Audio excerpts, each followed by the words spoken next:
আসসালামু আলাইকুম রহমতুল্লাহ।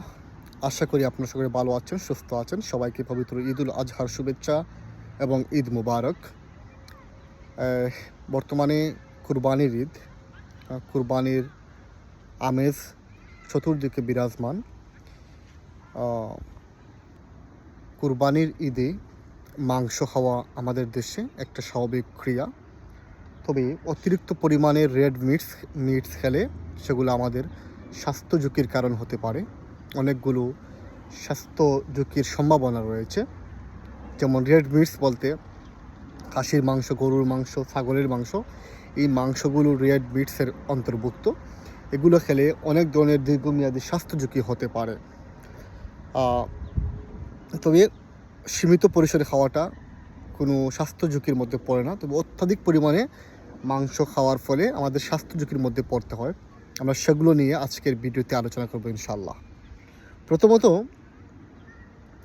লাল মাংসে বা রেড মিটসে স্যাচুরেটেড ফ্যাটের পরিমাণ সব থেকে বেশি থাকে।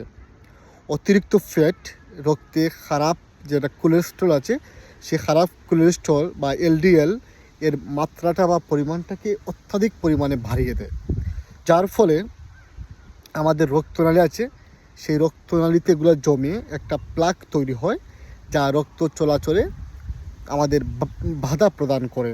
এবং এই যে রক্ত চলাচলে বাধা প্রদান, এই বাধা প্রদান থেকেই মূলত আমাদের শরীরে স্ট্রোক হয়, আমরা স্ট্রোক করি এবং অনেকের প্রাণনাশও ঘটে এই স্ট্রোকের মাধ্যমে। দ্বিতীয়ত যে জিনিসটা হয় সেটা হচ্ছে অতিরিক্ত লবণ বা প্রসেসড মাংস আমরা যখন খাই তখন আমাদের শরীরে সোডিয়ামের মাত্রা বেড়ে যায়। এতে শরীরে পানি জমে, রক্তচাপ আমাদের বাড়তে পারে এবং হৃদযন্ত্রকে বেশি পরিমাণে চাপ নিতে হয়। দীর্ঘদিন এমন পরিস্থিতি থাকলে আমাদের হার্ট ফেইলরের ঝুঁকিও কিন্তু তৈরি হতে পারে। মাংস খেলে আমাদের হার্ট ফেইলরের, হার্ট অ্যাটাক বা হার্ট স্ট্রোকের মতো মারাত্মক স্বাস্থ্য ঝুঁকি হতে পারে। লাল মাংস হজমের সময় শরীরে TMAO নামক একটি যৌগ তৈরি হয়, যা আমাদের ধমনীকে শক্ত করে ফেলতে পারে। গবেষণায় দেখা গেছে এটি কোলেস্ট্রল জমা বাড়িয়ে রক্তনালীতে ব্লক তৈরির ঝুঁকি বাড়ায়, পাশাপাশি রক্তনালীর ভিতরেও ক্ষতি বাড়তে পারে। এই যে আমাদের অতিরিক্ত লাল মাংস খাওয়ার প্রভাব শুধু হৃদযন্ত্রে সীমাবদ্ধ নয়, এতে কিডনির উপর অতিরিক্ত চাপ পড়ে অস্ত্রের স্বাভাবিক জীবাণুর ভারসাম্য নষ্ট হতে পারে। কিছু গবেষণায় পেট ও স্তন ক্যান্সারের ঝুঁকি সম্পর্কেও কিন্তু একটা প্রতিবেদন পাওয়া গেছে। উচ্চ রক্তচাপ, ডায়াবেটিস এবং কোলেস্ট্রলের সমস্যাও এই রেড মিটস বা অতিরিক্ত লাল মাংস খাওয়ার ফলে হয়ে থাকে। সুতরাং এই বিষয়ে আমাদের অবশ্যই অ্যাওয়ার থাকা দরকার, আমাদের অ্যাওয়ারনেস বৃদ্ধি করা দরকার। বিশেষজ্ঞদের মতে সপ্তাহে 1 থেকে 3 বার অল্প পরিমাণে লাল মাংস খাওয়া তুলনামূলকভাবে নিরাপদ। একেবারে প্রায় 3 আউন্স পরিমাণ মাংস খাওয়ার পরামর্শ দেওয়া হয়। তবে ঈদের মাংস খাওয়ার পরিমাণটা পুরোপুরিভাবে এড়িয়ে যাওয়া কখনোই সমীচীন নয়। তবে পরিমাণ নিয়ন্ত্রণে রাখা এবং অতিরিক্ত চর্বিযুক্ত অংশ কম খাওয়াই আমাদের জন্য ভালো, আমাদের স্বাস্থ্যের জন্য ভালো। এবং আমি আশা করি আপনারা ভিডিওটি বুঝতে পারছেন। ভিডিওটির মূল থিম হলো আমরা যে কুরবানির সময় গোশত খাবো, অবশ্যই গোশত খাবো, তবে সেটা পরিমিত বোধ রেখেই আমরা গোশত খাবো।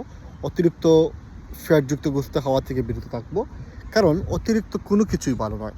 আমরা যখন অতিরিক্ত রেড মিটস বা লাল গোশত খাই, সেই অতিরিক্ত লাল গোশতটা আমাদের ফ্যাটসের পরিমাণ বৃদ্ধি করে দেয়, আমাদের রক্তনালীতে একটা প্লাগে যেখানে সে যে প্লাগটা জ্যাম হয়ে যায়, তার ফলে আমাদের হার্ট অ্যাটাক বা হার্ট স্ট্রোকের মতো সমস্যার সৃষ্টি হয়, হৃদস্পন্দন বন্ধ হয়ে যেতে পারে, আমাদের ডায়াবেটিস, রক্তচাপ এই জিনিসগুলো বৃদ্ধি পেতে পারে। অর্থাৎ রেড মিটস বা লাল গোশত খাওয়া থেকে বিরত থাকতে হবে। আমি এমন কথা বলি নাই, বলছি পরিমিত বোধ এবং খুব সামান্য বোধ খাওয়া যেতে পারে এবং আমাদের পরিমাণটা কমিয়ে আনতে হবে, অতিরিক্ত খাওয়া থেকে বিরত থাকতে হবে। তাহলে আশা করি আমাদের দীর্ঘমেয়াদে যে হৃদঝুঁকি বা হৃদস্পন্দন স্বাস্থ্য ঝুঁকি আছে, সেই স্বাস্থ্য ঝুঁকিটা অনেকটা কমে যেতে পারে।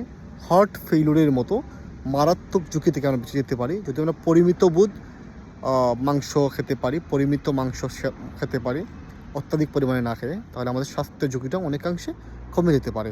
আশা করি আপনারা বুঝতে পারছেন। অবশ্যই আপনারা স্বাস্থ্য সম্পর্কে সচেতন হবেন এবং আরও বিস্তারিত ভিডিও পাবেন ইনশাল্লাহ। আপনাদের কোনো সমস্যা হয়ে থাকলে, আপনাদের এই বিষয়ে আর কোনো জানাশোনা থাকলে আমাকে অবশ্যই কমেন্টে জানাবেন। আমি অবশ্যই আপনাদের কমেন্টে রিপ্লাই দেওয়ার চেষ্টা করব আর শেখার চেষ্টা করবো ইনশাল্লাহ।